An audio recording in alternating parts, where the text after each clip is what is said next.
Assume sempre più l'aspetto di una cosa in solitaria la posizione dell'onorevole Simonetta Rubinato sul referendum per l'autonomia del Veneto.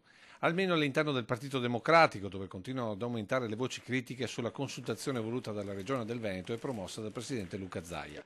Per prima quella del segretario nazionale Matteo Renzi, che l'altra sera a Padova ha bollato il referendum come inutile e dispendioso, invitando tutti i veneti a disertare le urne. Sulla stessa linea il vice segretario e presidente del Friuli, Deborah Serracchiani. Il referendum del Veneto è soltanto politico e non serve. Il Veneto, se vuole, può già chiedere risorse e competenze, lo può fare in base all'articolo 116 della Costituzione. Vertici dunque ben distanti dalla posizione dell'onorevole Di Roncade, che in questi giorni sta presentando il suo libro sull'autonomia possibile per il Veneto e che giudica così le ultime dichiarazioni del suo segretario. C'è stato uno scivolone di Renzi alla festa di Padova, dovuto al fatto che continua a fidarsi di cattivi consiglieri.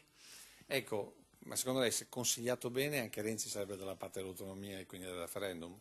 Non ho dubbi, Renzi è dalla parte dell'autonomia, l'ha dichiarato quando ha visitato Trento e Bolzano. Un cortocircuito politico dunque al vertice del PD e non solo, con esponenti di partito ma anche parlamentari decisamente lontani dall'indicazione del segretario regionale del PD di promuovere il sì. Io sono autonomista, ma non andrò a votare il 22 ottobre, perché non mi piace farmi prendere in giro. Stanno spendendo soldi miei per una cosa che Zaia avrebbe già potuto e dovuto fare da anni. È una battaglia di libertà e di responsabilità per i veneti, oltre i partiti politici, quindi cosa c'è di più bello di quando ci si può battere non per posti o potere, questa non è una lotta di potere, ma per la libertà del popolo veneto. Sono soldi spesi male, ma dico di più.